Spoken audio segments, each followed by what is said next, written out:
자, 창세기 46장 1절 2절 한번 읽어보실까요? 이스라엘이 모든 소유를 이끌고 발행하여 브엘세바에 이르러 그 아비 이삭의 하나님께 희생을 드리니 밤에 하나님이 이상 중에 이스라엘에게 나타나시고 불러 가라사대 야곱아 야곱아 하시는지라 야곱이 가로되 내가 여기 있나이다 하매. 예. 아버지의 본에 대해서 말씀드리고 있습니다. 그렇죠? 아버지의 본. 첫 번째는 뭐라고 그랬습니까? 예배의 본. 예배의 본. 자, 오늘은 무슨 본이 나오냐면 주제권의 본을 보였다는 거예요. 주제권. 이 주제권이란 말이 간단히 말하면요, 하나님이 나의 모든 것을 맡아서 주권하시도록 하겠다는 겁니다. 예. 내 모든 것을 맡아서 주권하도록 만드는 게 주제권이에요. 예, 쉽게 말해서 주종관계죠. 주종관계. 누가 주인입니까? 하나님. 나는 종이죠. 주제권을 영어로 로드십이라고. 로드십. 로드가 주인이라는 뜻이거든요. 로드십. 하나님은 주인이고 나는 종이란 말입니다. 그 종이면 임하셨단 말을 쓰면 안 되죠. 종이 뭘 임하요? 우리 종님이 임하셨습니다. 안 되죠. 그건 안 맞는 말이에요. 국어적으로도 안 맞아요. 야곱이 여기서 두 가지 면에서 주제권의 완전한 모범을 보였습니다. 두 가지 면에서. 첫째는요, 주제권의 가장 큰 건 뭐냐면요, 매사 어렵지 않아요. 잘 습관이 안 돼서 그렇지 주제권들이 어려운 게 아닙니다.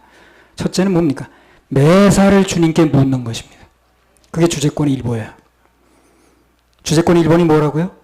매사를 주님께 묻는 거예요. 내 생각대로 하지 않고.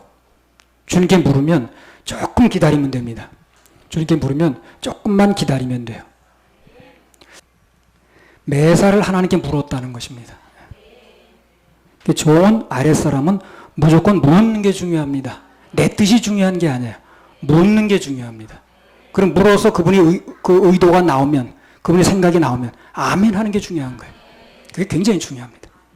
거기서 뭐가 일이 되기 시작하는 거예요. 난 아닌데 내 생각은요 나만처럼. 그럼 안 돼요. 그 아브라함의 늙은 종처럼 그 주인이 이런 며느리를 원한다 그러면 내 며느리가 아니니까 그분이 원하는 며느리를 갖다 대면 되는 거예요. 내 며느리가 아닌데 뭘 그래. 종은, 아랫사람은 무조건 묻는 게 중요하다는 겁니다. 묻는 게. 그 물어서 그분의 감동이 나오고 그분의 말씀이 내가 알아듣도록 왔으면 그냥 아멘 하는 게 좋아요. 그럼 절대 손해보지 않습니다. 잘못되지 않아요.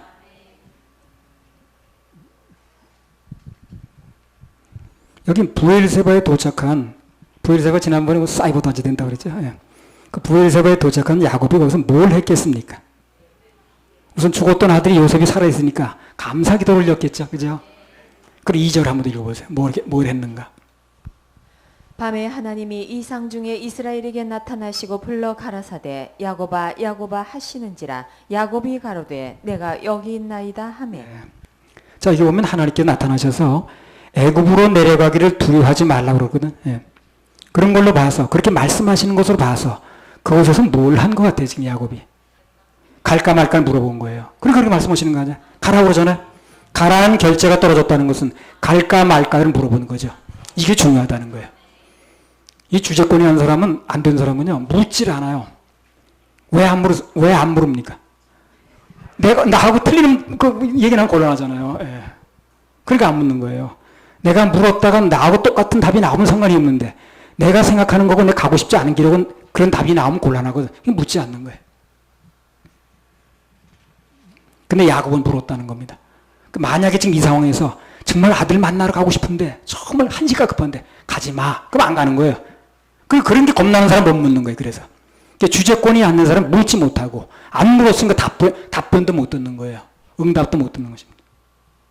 근데 하나님은 어떤 사람을 당신의 종으로 쓰시고 일을 하시느냐 하면 주제권이 형성돼야 되는데 주제권이 형성의 제 1번이 뭐냐면 묻는 것입니다. 다윗도 어떻게 합니까? 다윗도 자기네 부인들이라든가 그다음에 재산들 다 아말렉이 뺏어간 사람들이 아말렉 맞죠? 예. 그러면 당연히 쫓아가야죠. 내 부인이 오늘 밤에 무슨 일을 당할지, 애들이 무슨 일을 당할지 모르는데 쫓아가야죠. 근데 묻잖아요, 지금요. 쫓아갈까요, 말까요?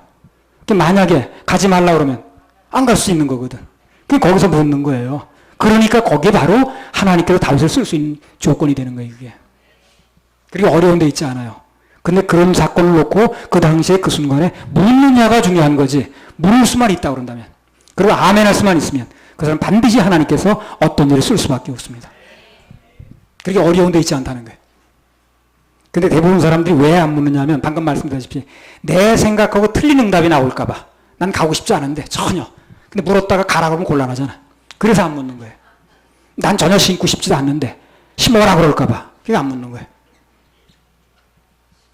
그래서 내 생각과 관계없이 물을 수만 있으면, 그리고 그분의 응답이 왔을 때 아멘 할 수만 있으면 그 사람 무조건 길이 열리게 돼 있어요. 하나님 그 사람 붙들게 돼 있습니다. 쫓아갈까요 말까요? 물을 필요는 뭐 있나? 아니 내가 부인이 거기 지금 잡혀가 있다는데 당연히 찾아와야지. 물을 필요가 없잖아요. 근데 물어보는 거예요 다윗이. 쫓아갈까요 말까요? 누가 먼저 갈까요? 갈까요 말까요? 그 말 속에는 가지 말라고 안 가겠다 그 말이거든. 이게 중요한 거예요. 그게 주제권의 1번입니다. 다윗 이 야곱이 지금 묻는 거예요.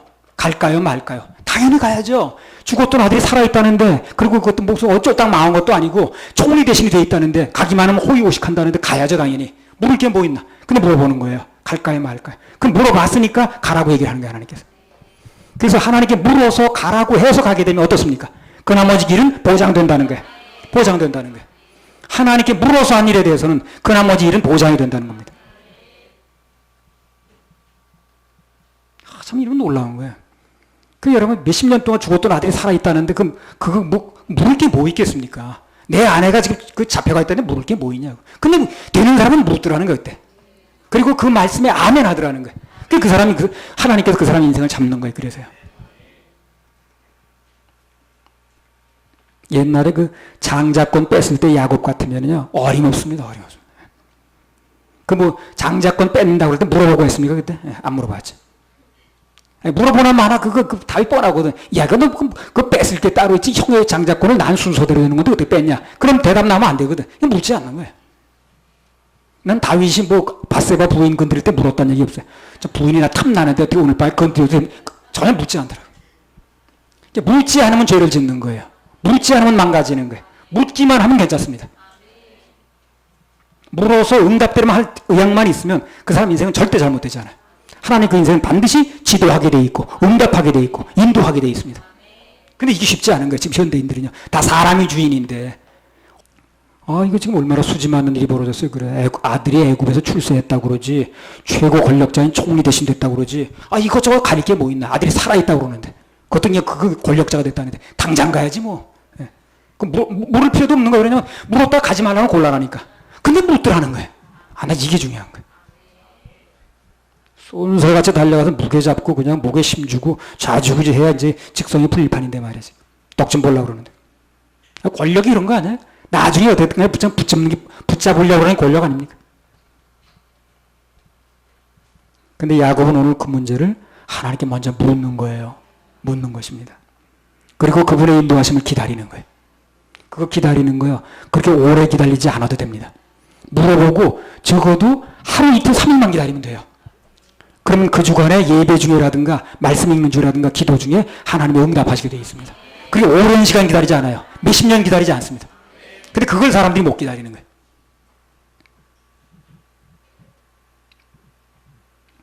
오늘 그 문제를 뻔한 건데 답은 내 마음속의 답은 근데 하나님께 묻고 그리고 그분의 인도하심을 기다리는 거예요. 주제권의 본이죠 이게. 주제권의 본입니다. 이 아들들이 다 보는 거예요 그걸요. 아버지가 이 문제를 놓고 묻는 것을. 그러니까 질서가 잡힐 수밖에 없겠죠. 예. 그럼 자녀들도 어떻게 내뜻하고 안 맞아도 아멘 할 수밖에 없는 거거든. 바로 하나님 안에서 성공하는 사람들의 특징이라는 것입니다. 성경에서 실패한 대부분의 사람들의 특징은 뭐냐면 그리고 성공하던 사람들 실패할 때는 뭐가 안 되냐면 묻지 않는다는 거예요. 아까 말씀드렸잖아요. 다윗이 그렇게 하나님께 묻고 누가 먼저 갈까요? 쳐들어갈까요? 말까 하던 사람이 그 바세바 부인하고 범죄할 때는 묻지 않더라고. 저 부인 데려올까요? 말까 묻지 않았다는 거예요. 그래서 주제권 중에 1번이 묻는 것인데 이것만 제대로 돼도 우리 신앙은 그냥 잘못되지 않습니다. 탄탄대로 갈 수 있어요. 보장된 길을 갈 수 있습니다. 하나님 붙드는 길을 갈 수가 있어요. 눈앞에 이익만 보이니까 하나님께 묻고 기다릴 시간이 없는 거예요. 내 뜻과 다른 응답이 나오면 어떨까 해가지고. 그래서 인생 살다가 어떤 일이 벌어지든 간에 우선 하나님께 물으세요. 그리고 그분의 인도하심을 기다리면서 예배 참석해 보세요. 그럼 그날 무슨 말씀을 하든 간에 어떤 얘기가 들리든 간에 나한테 응답이 오게 돼 있습니다. 딱 맞는 응답이 와요. 다른 사람은 어찌됐든 간에 그 사람에게는 내 응답이 저거야 바로. 그게 오게 돼 있어요. 그러니까 어떤 문제가 생기면 하나님께 물으세요. 일단 하나님의 응답을 기다립니다. 그럼 예배 참석하세요. 그럼 그날 설교가 어떤 설교가 됐든 간에 누구 간증이 됐든 간에 그 말 속에서 그 설교 속에서 내게 해당되는 문제의 해답이 나오게 돼 있습니다. 이런 얘기 많이 들었어요. 사람들이 많이 하더라고. 귀를 기울이면 반드시 응답과 해답이 오게 돼 있습니다. 한번 옆에 분에게 보세요. 응답, 해답 옵니다. 응답이 오고 해답이 오게 돼 있어요. 나도 그런 경험을 많이 당했습니다. 언제 인생 살다 참 답답하고 어려울 때 그냥 주님께 묻고 예배 참석하고 말씀을 전하고 누구 간증을 듣고 사회복을 듣고 성경을 보다 보면 응답이 오더라고. 거기 응답이 있더라고. 좀 늦는 거는 몇 달 있다 오는 것도 있어요. 46장 2절에 밤에 하나님이 이상 중에 이스라엘에게 나타나시고 불러 가라사대 야곱아 야곱아 하시는지라 야곱이 가로되 내가 여기 있나이다 하매. 하나님이 야곱을 부르시니까 뭐라 그래요? 내가 여기 있나이다. 내가 여기 있나는 뭡니까? 내가 여기 있나이다는 건 뭐야? 그 다음에 말씀하라는 게 말씀하라는 게. 말씀하세요. 말씀하세요. 뭐든지 말씀만 하시면 순종하겠다는 거거든요. 주 하나님 앞에서 완전히 마음을 비운 것입니다. 내가 여기 있나이다. 한번 해보세요. 가슴을 드시면서 내가 여기 있나이다. 내가 여기 있나이다. 그것만 해보세요. 이 설교는 적용해야 되거든. 자기 삶 속에 적용할 수 있어야죠. 그렇죠? 그게 실제 내게 되는 거 아닌가. 그 실제 그렇게 해보시라니까. 삶 속에서 내가 여기 있나이다.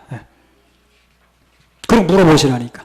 그러면 어떤 형태를 통해 길에 가다가 어떤 길거리 일어나는 현상을 통해서도 응답이 와요. 내가 알아들을 수 있더라고. 내가 물어봤더니 저게 응답이구나. 내가 이거 궁금하게 생각했는데 저게 바로 응답이었네. 그게 나온다니까. 그러니까 아버지가 자식 앞에서 본을 보일 수 있는 것 중에 가장 눈에 띄고 확실한 게 하나님과의 주제권 문제입니다. 아버지가 늘 하나님께 묻는 것입니다. 그리고 물어서 응답대로 그것을 최우선순위에 놓고 하는 거예요. 그럼 그것이 다 질서가 잡히는 것이고 다 교육이 되는 것입니다. 아버지가 모든 판단을 하나님 편에서 결정하고 그대로 행하면 자식들은 물론이고 모든 가족이 전부 그 가장의 권위 밑에 들어오게 되어 있습니다. 엄격히 말하면 가장의 권위 밑에 들어오는 게 아니라 하나님의 권위 밑에 들어온 거예요. 그게 바로 하나님의 원리입니다. 오늘 이제 아버지 중심의 얘기를 하고 있는데 지난주부터 어머니들도 마찬가지입니다. 잠언 31장에 보면 여자가 하나님 앞에서 현숙한 여인을 살게 되면 현숙한 삶을 살면 그 자식들이 일어나서 살해한다고 그랬어요. 그 남편은 칭찬한다고 그랬습니다. 그래서 결국 남자가 됐든 여자가 됐든 먼저 그 자신이 하나님과의 관계를 분명히 하면 그러면 위치는 자동적으로 지켜진다는 거예요. 그래서 성경에 나오는 아브라함이나 그 다음에 이삭이나 여호수아라든가 하나님 앞에 전부 영적인 삶을 살았던 사람들은 거의 예의 없이 하나님 앞에서 훌륭한 뭡니까? 믿음의 아버지였다는 것입니다. 믿음의 가장이었어요. 여호수아 24장 14절 15절. 그러므로 이제는 여호와를 경외하며 성실과 진정으로 그를 섬길 것이라. 너희의 열조가 강저편과 애굽에서 섬기던 신들을 제하여 버리고 여호와만 섬기라. 만일 여호와를 섬기는 것이 너희에게 좋지 않게 보이거든 너희 열조가 강저편에서 섬기던 신이든지 혹 너희의 거하는 땅 아모리 사람의 신이든지 너희 섬길 자를 오늘날 택하라. 오직 나와 내 집은 여호와를 섬기겠노라. 자, 세상이 다 아니라고 그래도, 그죠? 세상이 다 아니라고 그래도, 나와 내 가정까지는 되는 거지. 그렇죠? 내 가정까지는 돼야지. 이웃까지는 안 된다 할지라도, 내 가정까지는 돼야지. 그래서 나와 내 가정은 여호와를 섬기겠다. 그게 바로 믿음의 가장들이 하는 말이 그거라. 나와 적어도 내 가정만큼은 그렇게 하겠다. 세상이 어찌 돌아가든, 뭐라고 얘기해도 관계없이, 나와 내 가정은 분명히 하나님만 섬기겠다. 역대상 29장 19절.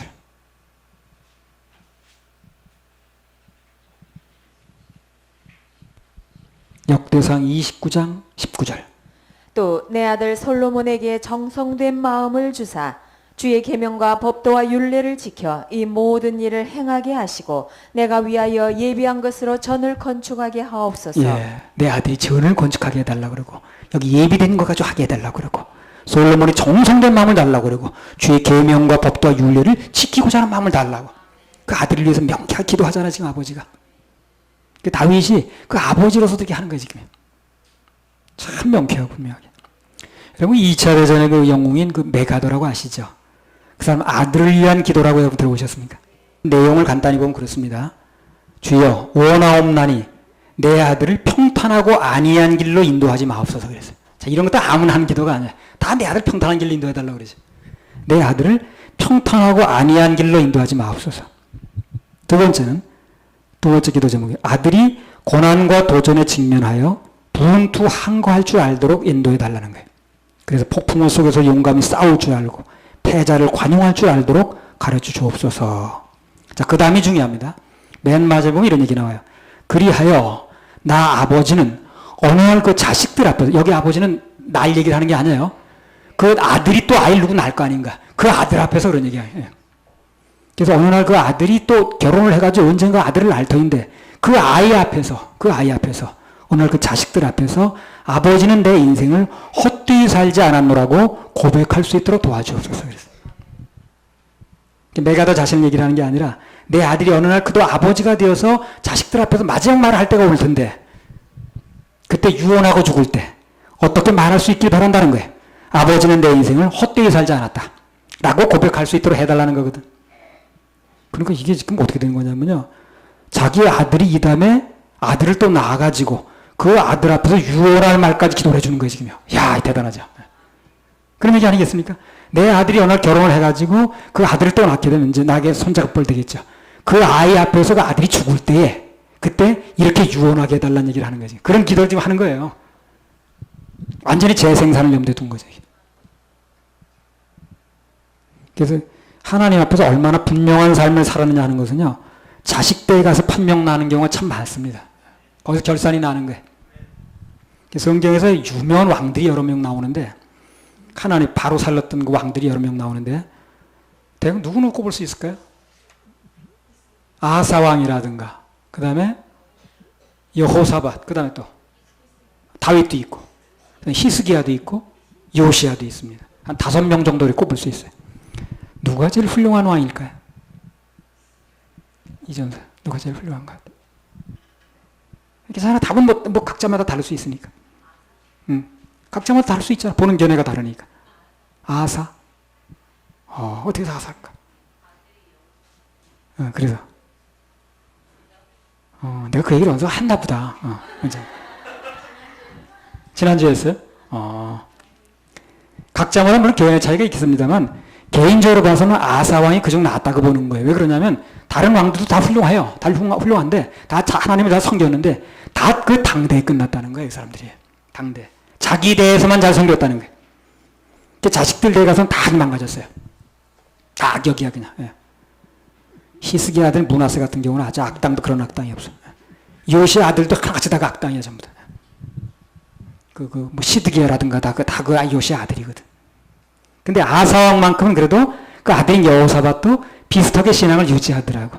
그래 재생산까지 간 거야 지금. 재생산까지. 재생산까지 간 왕이 없어. 대부분 보면 다 당대에 끝났어.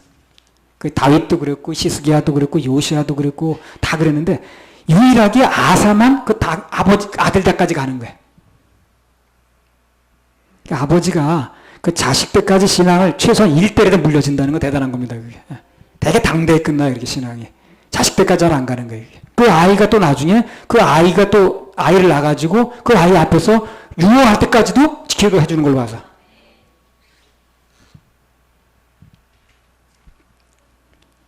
신앙을 보인다는 거, 주제권을 보인다는 게요.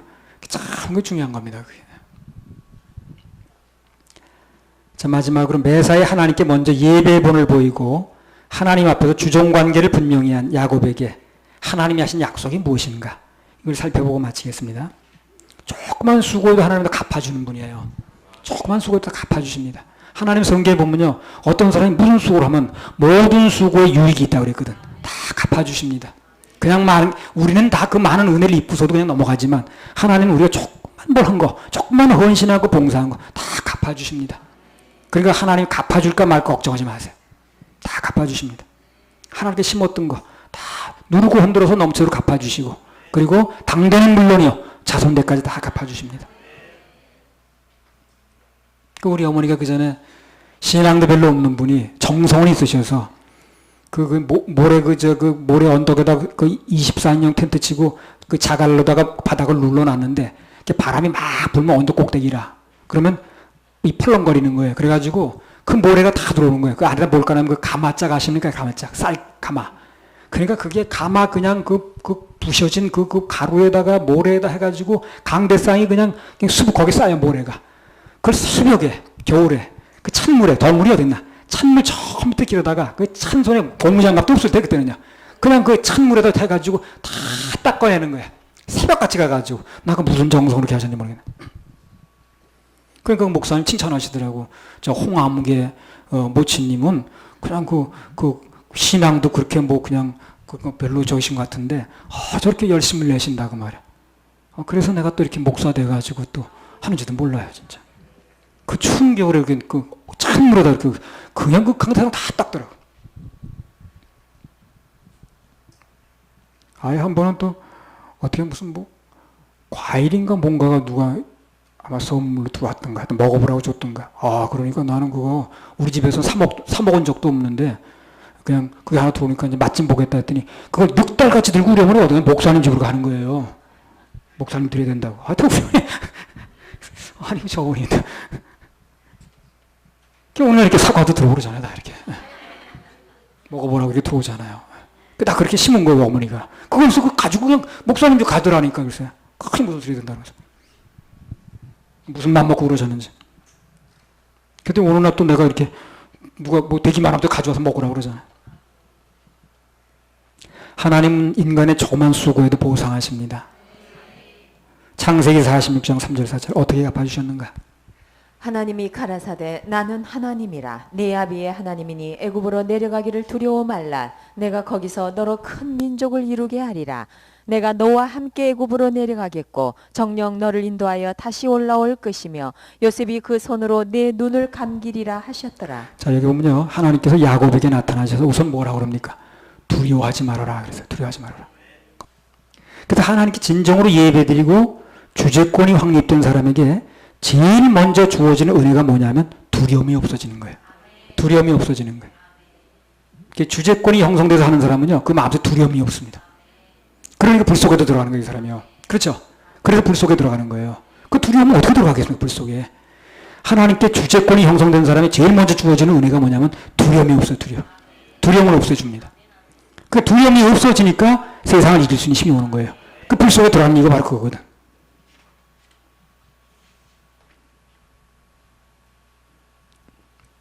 그래서 하나님께서 우리 마음속에 불안과 염려와 갈등을 제거해 주신다는 거예요. 그렇게 두려우면 어떻게 순교자가 나오겠습니까? 인생 살다가 어떤 염려가 오든가 걱정이 오든가 근심이 오든가 두려운 일이 벌어지면 무조건 예배부터 드리세요. 그럼 하나님께서 그 염려하는 거, 그 두려워하는 거, 근심하는 거 그거를 먼저 없애줍니다. 그래서 내 마음에 평안이 오게 되면 그 평안과 다른 답이 오지 않는다고 그랬죠. 그죠? 지난 시간에 말씀드렸잖아요. 내 마음은 평안이 왔는데 답은 두려운 일이 벌어졌다. 그렇지 않다니까요. 평안한 마음이 오게 되면 답도 평안한 답이 오는 것입니다. 인생 살다가 염려거리가 생겼네. 두려운 일이 생겼네. 걱정거리가 생겼어. 근심스러운데. 그러면 예배드리면. 그래서 하나님 명령에 순종해서 예배드리고 모든 것을 하나님 주제권에 맞게 순종하는 결심이 서면 그 마음에 두려움이 없어집니다. 두려움이 없어지면 평안이 왔다는 얘기죠. 그게 답도 평안하게 오는 거예요. 그래서 두려운 마음이 왔는데, 평안한 마음이 왔는데 두려운 답은 나오지 않는다 그래서. 먼저 마음의 평안이 오게 되면 이미 답은 온 겁니다. 마음의 평안과 반대 일은 절대 일어나지 않으니까. 그 한나 같은 경우 그렇잖아요. 그 마음의 평안이 오니까 후에 응답이 오잖아요. 그렇죠? 마음의 평안이 왔는데 결과는 불안한 일이 벌어졌다. 그런 건 없다니까요. 반드시 마음에 이루어진 대로 응답이 옵니다. 그게 하나님 안에서 원리입니다. 빌립보서 4장 6절 7절.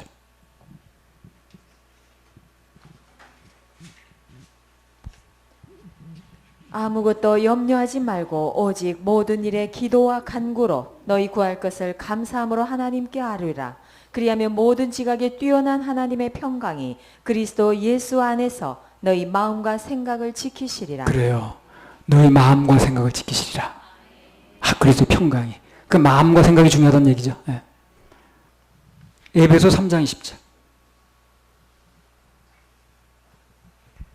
우리 가운데서 역사하시는 능력대로 우리의 온갖 구하는 것이나 생각하는 것에 더 넘치도록 능히 하실 이에게.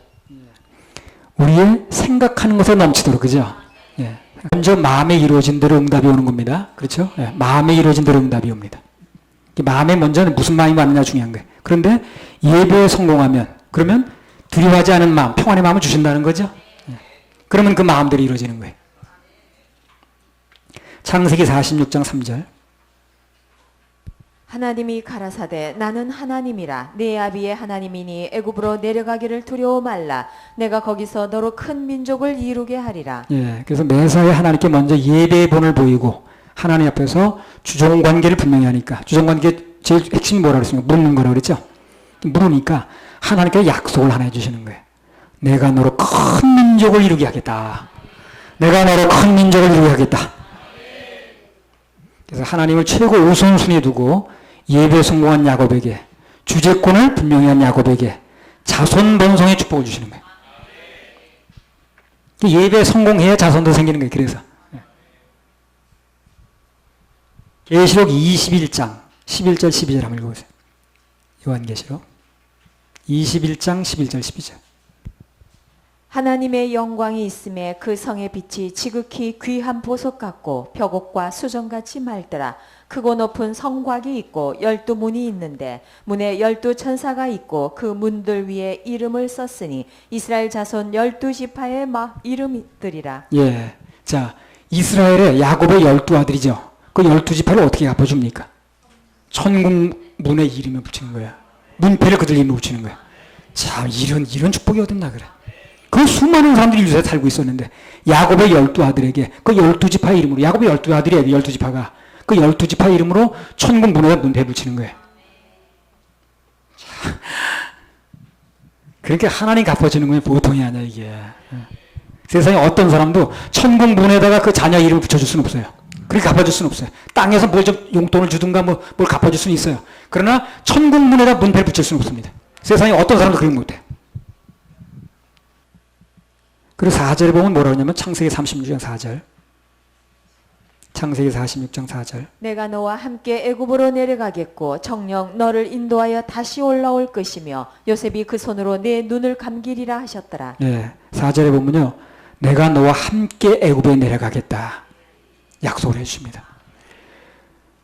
하나님 우리 함께 해주시다는 거예요. 함께. 내가 가는 이 길에, 내가 하고 있는 일에 하나님이 함께 해주신다는 약속. 이것처럼 든든하고 기쁜 일이 없습니다. 이 약속만 받으면 두려울 게 없어요. 다음부터. 어떤 일이 벌어져도 마음에 난 믿고 있는 게 있는데 하나님이 함께 해주시겠다. 성경에 보면 예수님께서 우리가 세상 끝날까지 항상 함께 있겠다는 약속이 마태복음 28장에 나오죠. 그죠? 예. 근데 언제 그 약속이 나오냐면요. 28장 19절 20절 한번 보세요. 나중에 47장이게 되면요.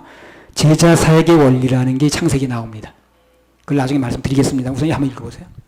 그러므로 너희는 가서 모든 족속으로 제자를 삼아 아버지와 아들과 성령의 이름으로 침례를 주고 내가 너희에게 분부한 모든 것을 가르쳐 지키게 하라. 볼지어다 내가 세상 끝날까지 너희와 항상 함께 있으리라 하시니라. 예, 그래서 여기 보면 우리가 영혼을 구령해서 양육할 때 제자 사역이라고 그러죠. 재생산할 때 하나님께서 우리 함께 하신다는 거예요. 그러니까 우리가 지금 하고 있는 일이 딱 그 일이거든. 지금 하나님은요 함께 하실 수밖에 없습니다. 어떤 일이 벌어도 하나님은 함께 하신다는 거. 이 확신을 가지셔야 돼요. 영혼 구령하고 제자 사역하고 양육하는 거. 이거는 하나님 함께 하시는 일입니다. 세상 끝날까지. 그것도 항상.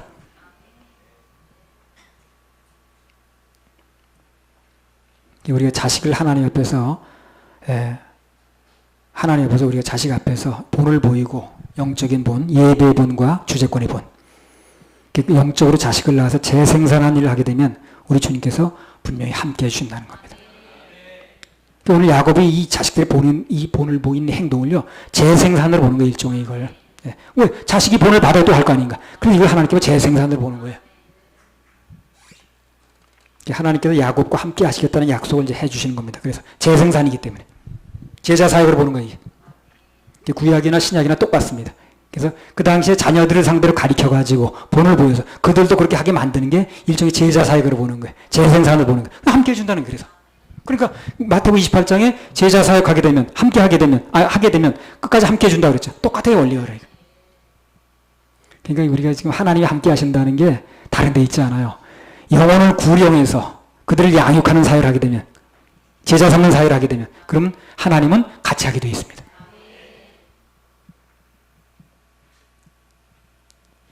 그래서 이렇게 가장의 예배와 주종관계의 본을 보일 때 결정적으로 하나님께 주시는 축복이 뭐냐? 또 하나가 있습니다. 많아요. 또는 뭡니까? 가족의 공동체 의식이 생기게 해줘요. 이것도 굉장한 축복입니다. 이 굉장한 축복인 거예요. 가족의 공동체 의식이 생겼다는 거. 이거 굉장한 축복입니다. 한 마음이 생겼다고 말이거든. 그래서 가장이 이렇게 하게 되면 그 가족 전체에게 하나님께서 뭘 해주시냐면 일체감을 줘요. 일체감. 예배 속의 일체감. 하나님 섬기는 데의 일체감. 그건 이의가 없게 만들어주는 거예요. 그래서 가족의 일체감이라는 게 하나님을 잘 섬기는 가정에, 그 다음에 주제권이 형성된 가정에, 예배에 성공하는 가정에 주어지는 하나님의 큰 선물입니다. 일체감을 주는 게 일체감을. 일반적으로 보면 그래요. 예배에 성공하는 가정에는 가족의 일체감이라는 게 있어요. 그 삼성재벌 창건했던 이병철 씨가 그랬다고 그러잖아요. 돈 가지고 안 되는 게 세 가지가 있는데 그 중에 하나가 자식이 크니까 마음대로 안 되는 거라고 그랬죠. 그만큼 자녀 교육이 어렵다는 거거든, 그게. 물론 뭐 누구나 자녀 교육은 다 어렵습니다. 뭐 자식들이 다 뭐 내 마음대로 되는 것도 아니고. 그래서 하나님께 맡기는 거예요. 그렇죠? 예. 그런데 오늘 보니까 참 소망적인 사실이 하나 나오는데 뭐냐면, 가장인 야곱이 하나님을 높이고 주제권이 형성돼서 예배에 성공하니까 하나님께서 친히 그 가정의 질서를 잡아주시더라는 거예요. 이게 소망적인 거예요. 그게 소망적인 거예요. 창세기 46장 5절. 야곱이 브엘세바에서 발행할세 이스라엘의 아들들이 바로에 태우려고 보낸 수레에 자기들의 아비 야곱과 자기들의 처자들을 태웠고. 네. 그 야곱의 아들들이 아버지 이스라엘을 수레에 딱 태우는 것입니다. 그리고 아주 질서정연하게 정중하게 딱 모시면서 질서가 딱 잡혔어, 가정이. 이 야곱이 아내가 몇 명입니까? 4분. 4분이나 되셔. 그 속에서 배다른 자녀들이 또 많이 났어요. A가 낳고 B가 낳고 C가 낳고 D가 낳고 해가지고 많이 났어요. 그러니까 가정이 얼마나 말이 많겠어요. 탈도 많고. 얼마나 그 여자 넷이서 그냥 막 각자 얘기하기 시작하면 얼마나 말이 많고 자녀들이 또 태어난 아들들이 다 얘기하는데 말이야. 그래서 이 탈도 많고 말도 많은 이 복잡한 가정을 어떻게 하면 조용히 할 것인가는 비결을 터득한 거예요. 야곱이. 어떻게 하냐. 예배에 번호면 되는 거예요. 예배에 통일하면 되는 거예요. 그럼 되겠다는 생각이 드는 거예요. 비결을 거기서 배우는 거예요. 예배를 통일되니까 가족이 그 예배 앞에서 통일되는 거지. 그래서 그렇게 참 복잡한 가정이 예배 드리니까 통일된다는 걸 이제 알게 된 거거든. 영적으로 분명한 그런 가장이 있는 곳에 하나님께서 영적인 질서를 잡아주십니다. 여호수아 24장 15절.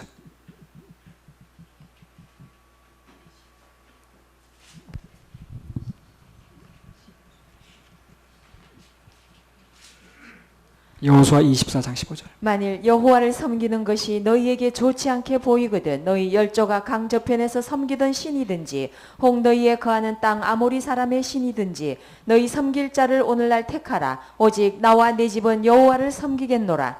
자, 이렇게 자신 있게 얘기할 수 있는 근거가 어디서 나옵니까? 하나님께서 그 가정의 질서를 잡아주신 거예요. 그러니까 말하는 거예요, 지금 여호수아가.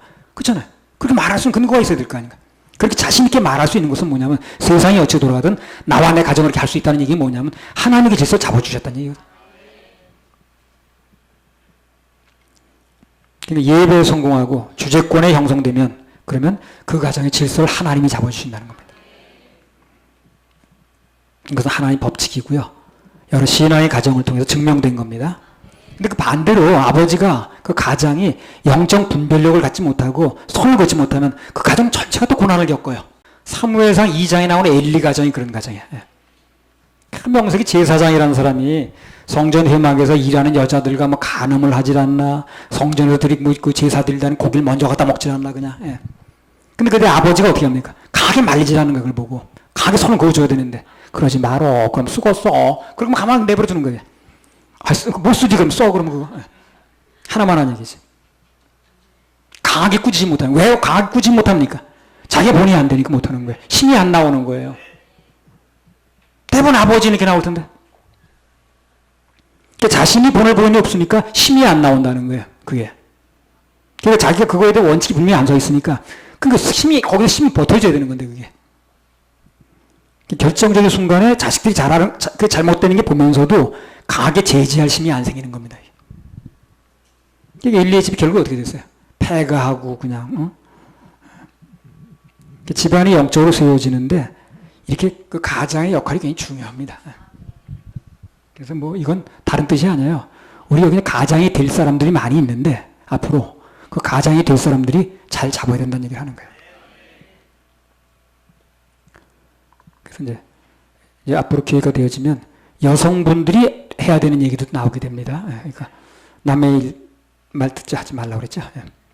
오늘 이제 창세기 46장의 본문 말씀을 통해서 아버지로서의 두 가지 본을 봤다는 거죠. 첫째는 훌륭한 아버지는 가족들을 이끌고 하나님께 예배드린데 앞장선다는 거. 예배의 본. 둘째로 훌륭한 아버지는 하나님과 자신 사이에 주종관계 본을 보이고 그리고 잘 묻더라는 거예요. 그리고 내 뜰 거 달라도 하나 뜻이 나오면 아멘 한다는 거예요. 그러면 하나님께 질서 잡아준다는 거거든요. 적용할 수 있는 거죠. 추상적인 얘기 아니잖아요. 적용할 수 있잖아요. 그럼 하나님께서 그러한 가정에 대한 보상으로 그 가정의 권위를 높여주시고 질서를 잡아주신다고 그랬어요. 그리고 가정을 평강의 평강으로 인도하신다는 겁니다. 할렐루야. 하나님께 박수 올려드려요.